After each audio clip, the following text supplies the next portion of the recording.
Voilà, et alors que vous voyez sur ces images Laurent Gbagbo à l'hôtel du Golfe, je vous rappelle qu'il a été arrêté dans le milieu de l'après-midi et remis aux forces d'Alassane Ouattara. Je vous propose maintenant d'écouter Ali Koulibaly, ambassadeur de Côte d'Ivoire en France. Il était tout à l'heure sur notre antenne. Donc, je voudrais dire que Laurent Gbagbo a été arrêté par les forces républicaines. Et j'insiste là-dessus, contrairement à ce qu'on est en train de laisser croire, c'est véritablement de la désinformation. Ce qui s'est passé, c'est qu'il y a eu destruction des armes lourdes par l'ONU avec l'appui de la force Licorne. Ça, c'est clair.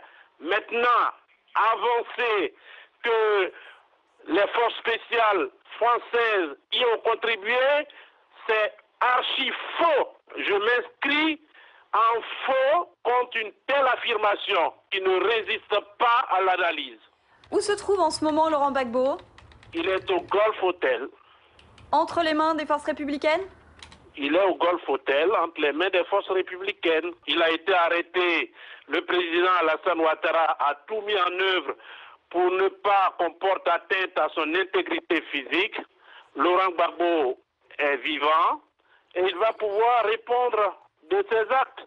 Il va bien, son épouse sera avec lui, mais ce que je puis affirmer, c'est que Laurent Gbagbo a été arrêté par les forces républicaines. Arrêtez de parler des forces spéciales françaises, ce n'est pas vrai, je vous le dis. Le président Alassane Ouattara va commencer son travail de réconciliation nationale. Il s'est engagé à le faire, je vous le promets, il le fera et il en a les capacités. Je sais qu'il y a des Cassandres, des gens qui pensent que ça n'est fini de la Côte d'Ivoire parce que Laurent Gbagbo a été arrêté. C'est totalement faux. La Côte d'Ivoire va se relever, je vous le garantis. Le peuple ivoirien, dans sa majorité, veut la paix.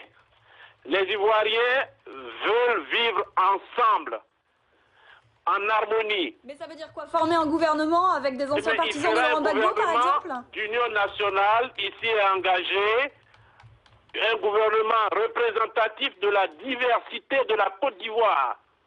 Ne sous-estimez pas cette capacité des Ivoiriens à résoudre leurs problèmes. Ce sont les Ivoiriens qui ont voté.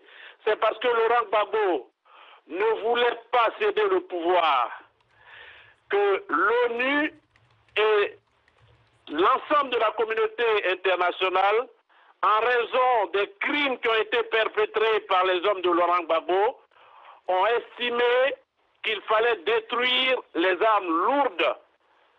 C'est ce qui s'est passé. Ça n'enlève rien à la légitimité de M. Alassane Ouattara. M. Alassane Ouattara est le président légitime et légal de la Côte d'Ivoire. Il a été élu par des Ivoiriens. Et pendant que vous entendiez le témoignage d'Ali Koulibaly, l'ambassadeur de France, l'ambassadeur de Côte d'Ivoire en France, vous voyez défiler ces images qui sont diffusées par la télévision Pro Ouattara depuis un petit peu plus d'une heure maintenant. Images de l'arrestation de Laurent Gbagbo et de son arrivée dans cet hôtel du Golfe. Le président sortant de Côte d'Ivoire y a été conduit, il est aux arrêts. Il n'est pas attaché, il n'a à aucun moment été menotté, nous indiquait Afossi Bamba, qui est la porte-parole d'Alassane Ouattara. Et il est en train de subir en ce moment des examens médicaux pour voir si effectivement tout va bien pour lui. Il faut que Laurent Gbagbo soit traité avec respect.